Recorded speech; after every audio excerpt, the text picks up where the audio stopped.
So Heather, let's talk about the 2021 academic year. How's it been so far? How's it going? It's been a challenging one. Yeah. It's definitely got us looking at different ways that we can actually engage our learners. We've had to teach in a complete different context, in a complete different way. And I think we've had to be really, really resourceful and try to make things work because of our current context. And that included the library, that included how we read, how we embed reading into our lessons, how we utilise the AR programme, because the last thing we ever wanted was it to become redundant, because it is such a big part of our school culture, and reading is on our school improvement plan. So it was really, really important to us that we made sure that was bolstered as best as it could be. I spoke to you a little bit earlier about the well-being of students and about how reading gives them that escapism and that sort of safety. Regardless of what's happened, reading's familiar. It's something they've done for a long time. So we really wanted to sort of harness that safety from reading. So it has been a tough and challenging year. We're almost at the end of it now. But our data has actually gone up, which really did surprise me. If you just said to me at the beginning of the academic year that your kids would be quizzing more and reading more, I wouldn't have believed you. So it's actually been a really successful year for us, for AR, compared to previous years. Yeah. Wonderful. It's good to hear, especially after what's been such a unpredictable academic year. It's good to see that data is looking positive, and that's what we want to see, and that's what Renaissance Solutions are there to do. So we are here to talk about Renaissance Solutions today. Specifically, Heather, you're most familiar with Accelerated Reader and Star Reading. Yeah. And you were very kind to write a small article along with the GEMS success story, along with 5 other schools across the GEMS education organisation. One to post an article. You mentioned in your article over 650 students are currently using Accelerated Reader and Star Reading, and that's across Key Stage 3, is it, Heather? Yes. Yeah. Yeah. Good. What's the benefits of Key Stage 3 using it, and why isn't it used outside of Key Stage 3, or has that always been the school's policy? Originally, we did have Accelerated Reader run, because it runs from our primary up to our secondary. We had our Year 10s, so our Key Stage 4 classes on Accelerated Reader.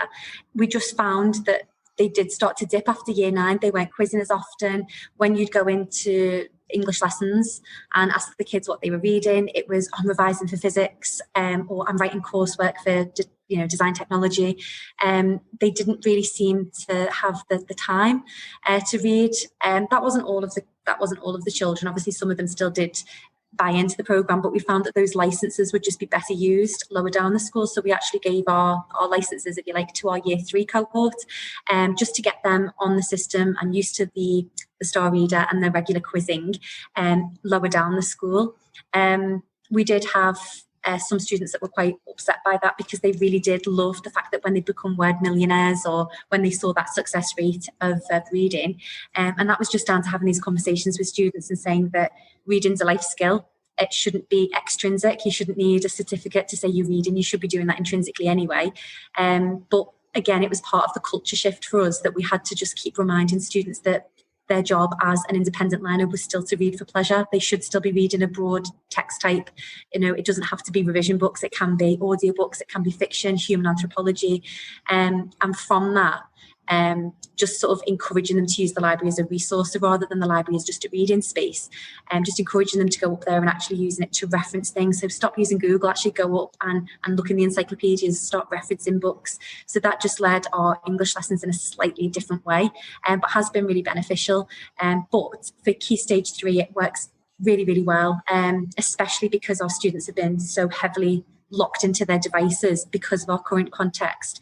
The idea of actually shutting down the laptop and sitting there with a book and having that quiet time has been really, really useful, especially to some of our students who they're not used to sitting still. Obviously, because of COVID, we can't be moving around the classroom. We can't be doing as much collaboration. We've had to really think on our toes of how to do that. If you're a child and you're sat at your desk all day, it's not pleasant. So using that half an hour library time to actually get the students to sometimes sit on the floor with the lights dimmed, just getting away from the device has been really beneficial. And that brings me on to the mobile library that I set up, because, and I know it works differently in different schools, but because of the context we're in, and we are a large school, we had to keep our students in bubbles So the track and trace wasn't too crazy, and that we could actually keep our students as safe as possible, limiting their contact with other students. And that meant the library had to close. We have an amazing librarian team, and it was just heartbreaking to think that the kids couldn't actually use that space. So if the kids can't come to the library will come to them. We've actually got like 2 big trolleys, and they're full of a range of books based on the star reading information. So we've got the ZPDs for a broad range of books, and the library trolley visits each classroom for a section of time, so students can actually safely come up, peruse the books. Obviously, they've been sanitised by the librarian, and they get sanitised in between. So we actually have library lessons in the classroom. And okay, it's not quite the same, but that buzz of enjoyment. Honestly, some of the year 7s, they're like, Miss, the library trolley's coming, just to get that excitement again, because it gives them that separation from their lesson context and gives them that joy of reading, and they really look forward to it. And as I mentioned before, they've quizzed more than ever now because it's so present, it's on the corridors. We've really bigged it up to say there's no excuse not to be reading. During lockdown, I actually set up a digital library, and students were quizzing digitally because we were able to get hold of PDFs. And obviously on AR Finder, you can actually find quizzes to books that may not be in the library but will be outside. So students did keep that quizzing. I think the essence from that really is just to keep promoting reading in the library, because the moment students forget about it, that's when engagement drops. So just really celebrating the joy of reading, really celebrating the little wins. That's helped so much. And I just think it keeps it exciting. The library trolley, the books rotate, because again, we've got these fantastic librarians that have had the library time stripped away from them. So it's been great for them to keep it fresh as well. And on the back of that, obviously budgets have been cut, because why wouldn't they? So dealing with that, we then started a school book drive. And I just really upsold that as a way of, right, clear out from under your bed, clear out your bookshelves. Let's start celebrating the love of reading. If you've outgrown it, Diary of a Wimpy Kid, bring it in for the year 7s to enjoy. And we got over 500 books for the book drive that kids just were done with or had outgrown. They've then been sanitised and left to lie for 72 hours. And now on the book trolley, we have the book drive where students can actually pick books like, oh, miss, I'm reading a book donated by a year 9. And that created a really lovely buzz as well. And it meant that we weren't having to beg SLT for budget, because we'd actually had these books, and I hate using the word donated, but donated to us at WSO, just celebrating that love of reading. So okay, you're done with Diary of a Wimpy Kid, but who could you bring that to? And then from that, on our teams, we encouraged book reviews. So if you've taken a book from the book drive, can you write a review? Can you write a thank you? And again, we just fostered that love of learning and that love of reading. So I think it's just about keeping it exciting, keeping it innovative, and just being able to use the resources that you have, because in these current times, budget is tight. The facilities from the library, I know schools have lost librarians, so they don't have that facility anymore. So it's just about finding ways of not giving up on the reading. It's so easy to sort of say, oh, we haven't got time to read, or oh, we've got too much content to get through. The benefits of reading are just so powerful, and it's not just an English thing. We spoke before about the reading ages on GCSE papers. Like the reading age for a PE and a science paper is actually higher than an English paper, which is crazy. But students need to be reading it as a life skill, and it's just about reminding them of that life skill and the benefits that they get from reading as well. So one of the things I would advise any school to do is, when you launch Accelerated Reader at the beginning of the year, keep relaunching it throughout the year. We use the Star Reader test 6 times a year, just to keep that data fresh and keep it at the present, present in students' minds. Like, why are we reading? What's the purpose of it? And having those conversations with students when they say, oh, miss, I've gone down 6 months. And you say, well, are you reading as much? No. And having those really honest conversations, because if you're not doing that data drip constantly, it loses its finesse. So it's just really important to keep it fresh in teachers' minds as well, in students' minds. And when the library trolley does come to the lessons, or we have a library session, model that reading as well. Like the worst thing a child can see is you on your laptop as you're reading, as the kids are reading, and you're not engaging in it with them. Like, if we're trying to say that reading's a life skill, model it with them. Tell the students what you're reading, tell the students what you'd like to read, have them recommend books to you, and just get that buzz of reading back, because the students are on their devices so much, you want them to have that downtime, and they can get that perfectly through a book. And accelerated readers is awesome for that, because the reports that you do get, the data is so rich that you can really drill down and actually say, oh, well, this is what you struggle with. You're actually on my watch list. You should have a reading age that's 6 months higher than that. Why? Are you reading the right thing? The ZPD range that you get with students is wonderful. It's where you have those conversations with students, like time to move away from Jacqueline Wilson and maybe into a bit of Charles Dickens. You've read a lot of the same book. Could you move into dystopian rather than action? And that only comes from having those discussions with students, and that will build the relationships you have in the classroom as well. Obviously, if a child feels connected, if they feel happy, the learning just takes place really secondary then, because you are actually pushing the essentials. So I think my biggest advice would be just to keep it present, keep it exciting. We have house mail here, where we have our weekly bulletin to the students. And I just make sure that the amount that students have quizzed, because it's separated by class, just having that drive. Even our English set names are actually named after famous authors.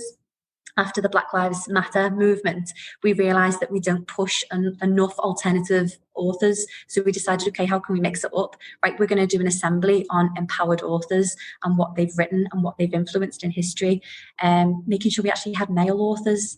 We had a lot of female authors. So that's how we sort of promoted key readers within our English set names. So it's just about keeping it present and at the forefront of students' minds constantly, even if it is their class name. Like, what class are you in? Oh, I'm in Blackman. It just keeps it fresh. Like, who's Blackman? Oh, Mallory Blackman. Did you not know that she wrote Noughts and Crosses? Oh, I've not read that. And just keeping those conversations, as I said, just keeping it present, keeping it exciting.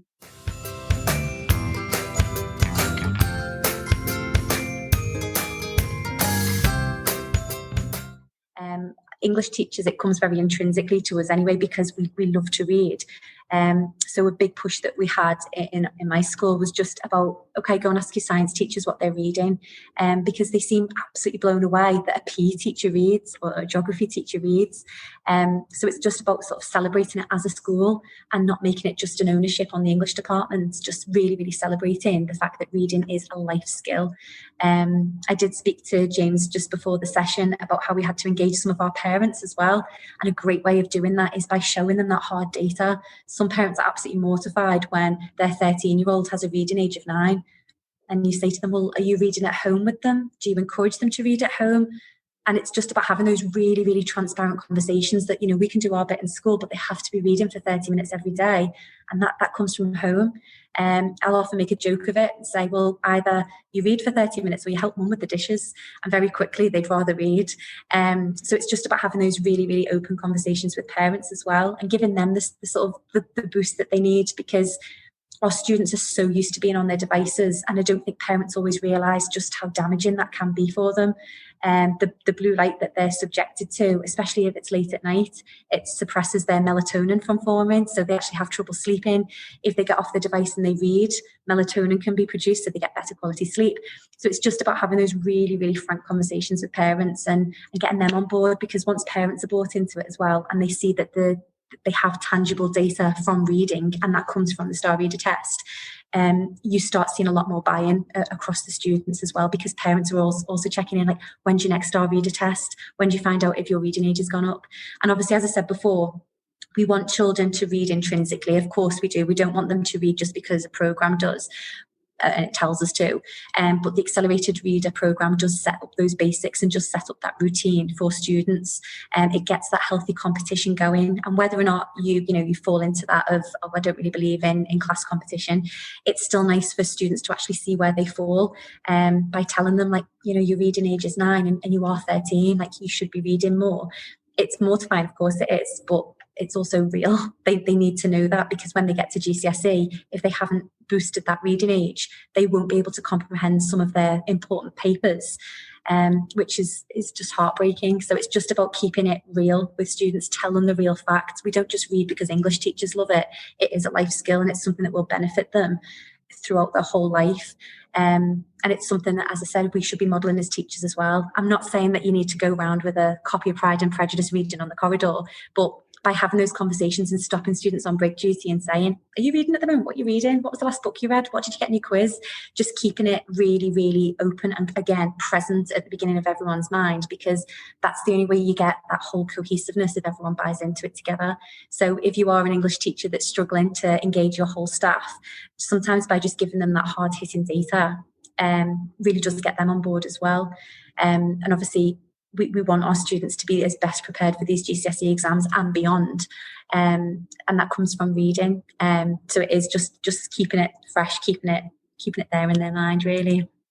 But I think using the data that Accelerated Reader gives is just a great way of really showing that tangible data. It's tangible. You can't argue with it at all. It's there in black and white.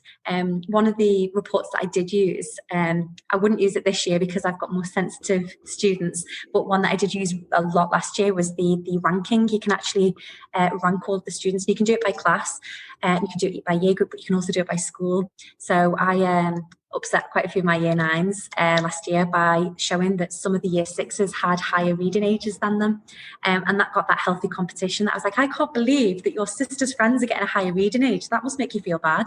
And they had that sort of healthy competition of like, right, I'm not having that a year 6 is getting a better reading age than me. And obviously that very much does depend on your relationship with your class or the types of students that you have, but you can actually rank them in a class and get a bit of healthy competition going. Again, it definitely depends on who you are as a teacher and how you approach that. But Star Reader and the reading reports do allow you to do this. It's so rich in its data that you can look at like the gender gap, you can look at, ages, you can rank it in so many different ways just to keep that data fresh for your children as well. Yeah. Good, wonderful. And with regards to those reports, Heather, just really quickly, for your other colleagues in the English department, for your other colleagues throughout the school, in SLT, whoever it may be, are the reports you can run off from Accelerated Reader and Star Reading, are they easy to analyse, easy to interpret? I'm thinking of the diagnostic report. I think you referenced a summary report earlier too, yeah? Yeah, the growth report's probably the one that is really, really sort of like simplistic to use. I use the word count report a lot, because that gives you a breakdown of how many quizzes have been taken in that class. And that's what I use for that healthy competition in house mail each week, where it will be, 8 black men, you've done 24 quizzes just in this short term, whereas, Ishiguro, you've done 65, and it just gives that healthy competition. You can actually see the pass rate as well. It's really, really easy. I mean, I do love an Excel spreadsheet, I'm not going to lie. I am quite happy with my data, but I know that a lot of my colleagues aren't comfortable with it, and yet they are fine with everything that Star Reader gives, because it is very easy to understand. It really is. And the reports that you can drill down on, obviously there's a lot that is data rich. There's lots of reports that you can go into for a bit more analysis, but the day-to-day ones, or your sort of weekly checks, if you like, are just so accessible. And the one thing that I found when I very first started running Accelerated Reader was the online support. I can just bash a quick little message like, I'm struggling how to find this report, and the help is just so immediate, and they literally talk you through everything. There's no question that's stupid, so prompt, so supportive, and what's really lovely is the fact that that's accessible throughout the day. So if you are just pulling a quick report, I can't remember how to do that, that help is there. Obviously it is UK based, so no one's there over Sunday, which is our Monday over here. But who's pulling reports on a Sunday? That's not a Sunday job. So it's just, obviously the hours are slightly different, but I've never found it an issue. I've never been sat there, rocking backwards and forwards. Sometimes just having a little click around and you can find the information that you need. For when I first started looking after Accelerated Reader, I took some of the training sessions that were offered, where we had like an hour's slot with one of your representatives who just shared a screen, showed us like all the little reports, how to click around, and then we were able to ask questions. And that was one of the biggest helps for me, because I could actually see what I needed to use, and ask the questions live in the moment rather than, what did she say? So obviously you can look at YouTube. There's lots of YouTube videos, of course there is, but there's nothing better than having that human contact and saying, oh, sorry, can you just click back? I didn't see that. And as I said, I've never been made to feel ridiculous. No questions silly at all. So I've been really thankful for that over the years of using Accelerated Reader, yeah.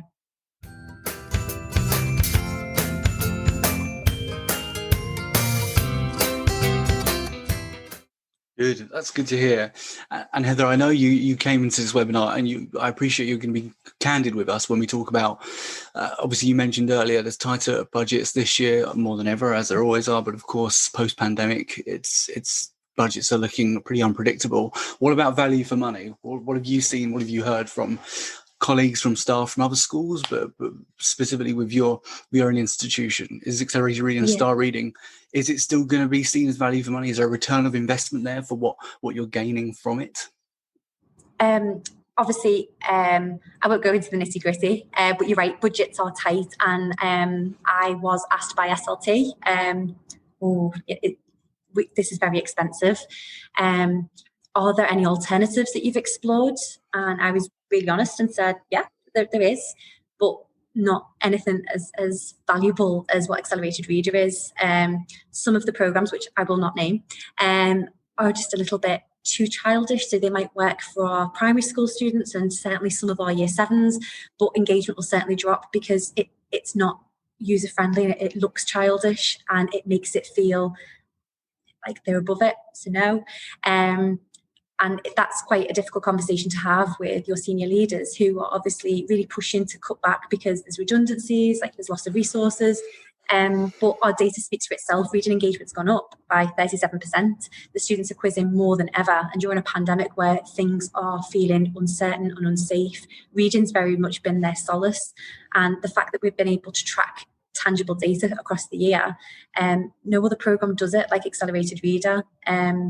And I do absolutely agree that we've had value for money. It is expensive to have that many users in a school, but our library's set up, our librarian knows the ins and outs. There's constantly quizzes being added. So the thing with AR Bookfinder, you can actually type in, like, is there a quiz on John Mayhew's Mortlock?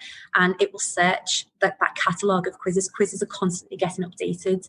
And the assortment of books is just phenomenal. And they're not just for younger children, they're for young adult readers as well. The classics are on there. So I absolutely agree, it's value for money. Yes, it is an expensive programme, but what's that expression? Buy cheap, buy twice. That's the crux of it. It is an investment, and I certainly feel that we've had return for our investment. Our students like it, they're familiar with it, they enjoy it. We've instilled some really nice excitement around Accelerated Reader, and it was done so quickly because it is so accessible for the students. And as I said, it's not babyish. It's our year 9s aren't put off by our year 9s quiz, and they're the ones that start thinking that everything's really uncool in school, but they really do enjoy the programme. And as I said, the staff are able to get the data that they need with just a few clicks of button. Nothing's complicated or overly arduous. Everything's quite simplistic, in the nicest possible way. And there's some reports on Accelerated Reader that I haven't even discovered or bothered to touch yet, which would be nice for me to sort of get a bit more exposure to them. But I get exactly what I need from certain reports. But there are elements of Accelerated Reader that I haven't yet, unlocked yet, which is so exciting for me because I know that my journey's not done. This isn't an old antiquated programme. It's constantly fresh. It's constantly evolving. And our school has greatly benefited from it. Our children have benefited from it. And, as I mentioned before, reading's a life skill. Why wouldn't we use a programme that promotes that with such heart and integrity? Good, wonderful. Just really quickly, Heather, I appreciate we've referenced the word quizzing a lot throughout the webinar, and I appreciate some of our attendees may not be familiar with Accelerated Reader as much as we are, if at all. Just really quickly, Heather, from your perspective, what is an Accelerated Reader quiz, and how do students appreciate it? How do they value it? Okay, so once a child has finished their book, they will then have to check their comprehension of what they've read by taking a short quiz. It varies depending on how complex the book is. So it could be 10 questions, it could be 30. And the questions are completely bespoke to the book. So what we had a good few years ago is students would watch Divergent, the film, and think, I'll just see if I can do the quiz, and be absolutely gutted that they get a pass rate of like 12%, because the quizzes are bespoke to the book. They're very specific, and they ask very sort of very crafty questions that it can't be cheated. The algorithm within the program is very, very clever.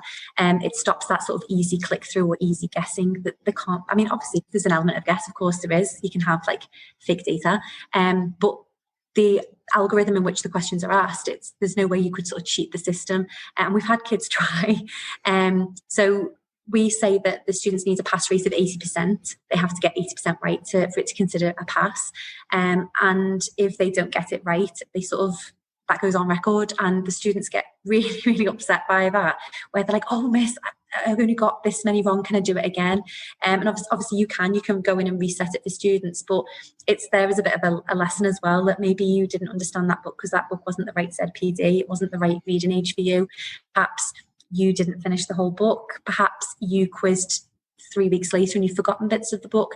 So one thing that we always encourage, if a student has read a book and finished it, we do encourage them to quiz within the first 24 hours while it's fresh in their mind, because obviously after a maths test, a geography lesson and a history lesson, you forget what's going on. So it's really important that you do sort of encourage that culture of, as soon as you've read, quiz, and then you get out your next book. So yeah, we look for a pass rate of about 80%. But yeah, the questions that are asked, they vary from book to book, and obviously they get more challenging depending on the level of book. So if you've got a child in year 3, they're not going to have complex questions as a child that's reading at a different level. And it does change the questions, so you can't go in and cheat them. You can't sort of guess what question's going to be asked, because you can't do that. So it stops any sort of fake data, because obviously we want the students to take it seriously. The STAR Reader test is absolutely fantastic as well. The algorithm is really, really clever there of how it actually assesses a child's reading age. It asks a series of questions which change depending on the question beforehand, and it assesses the reading age as you go. I don't know how the science behind it works, but it definitely works. And it asks a series of similar questions to try and ascertain the skill set that child has in that reading area. So again, the STAR Reader test, as I said before, we use it 6 times a year just to keep that data really, really specific, and we can track that progress with children. And it comes down to the conversations you then have, similar to with an accelerated reader quiz. So, well, why did you only get 60%? Like, did you finish the book? And it's just about having those really frank, honest conversations with students. And sometimes you find out that actually, no, they didn't finish it, or the book was a bit difficult. And that's when you have that conversation of, okay, let's look at your reading score and your ZPD. And obviously your ZPD, your zone of proximal, I forget what the D is. Development. That's it. You can actually say, okay, you're working at this end. Why don't we trickle it down that way? And what we have, I've got it actually glued to my laptop here. Every teacher has one of these like little indicators where obviously the books are colour coded in our library, and we can actually have those conversations with students and say, okay, you're reading at 4.9, should we knock it down to 4? So let's see a book that's 4. And just to sort of give them a fairer chance, because obviously reading is a buildable skill. Children can regress in reading age as well. I've said this to my students that I've got reading ages of 16 years and 6 months, which is the top. That's the highest a child can score. That just because you are that age doesn't mean you stay that age. You can regress. And I'll often say to the students, if I've not read in a while, it takes me a little bit of time to sort of get back into the swing of reading, because it's something you should be doing every day. It's your day-to-day skill that you have to use in everyday life. So I think it's about having those really honest conversations after a child's quizzed, or obviously after a STAR Reader. Now, I know a lot of the teachers will be thinking, I haven't got the time to be doing that. It doesn't take that much time. I know I'm making it sound like such a big part of the lesson, but it doesn't have to be at all. Sometimes you could even do it as a quick starter. So instead of saying yes to the register, I want you to tell me the book that you last read, or the book that you're currently reading. And then you can have those conversations like, Diary of a Wimpy Kid, you should be reading that. Come on, you read Jekyll and Hyde last time. What are you doing reading that? And just, again, having those conversations with students, or getting them to recommend books to one another. So again, I can't stress it enough. It's just about keeping reading and accelerated reader just present all the time in your everyday lessons. Yeah. Good. Thank you so much, Heather. And just to elaborate on the science, if you like, behind the questions. So both accelerated reader and star reading, star assessment questions are computer adaptive. So as Heather said, every time a child takes a question, answers a question, if they get it wrong, the questions will get slightly easier, and if they get it right, they'll get slightly more challenging. So by the end of the quiz and or the assessment, it really hones in on what their zone of proximal development is. And this will give you essentially a reading age or a scaled score of which books the child could be reading, and then the librarian can subsequently print off book labels for all the books in the library so they know which book is going to be just pitched at the right level for that specific student. The big difference between quizzes and assessments are obviously quizzes are questions based specifically on the last book they read, and assessments are more general reading comprehension, vocabulary and SPAG questions. So Heather, thank you so much for your time today. Enjoy the rest of your day. I appreciate it. I think the weekend's about to begin for you, so enjoy. Oh yeah, definitely. We'll call it a day there, guys. Thanks so much, everyone, for joining us. Bye for now. Thank you. Thank you.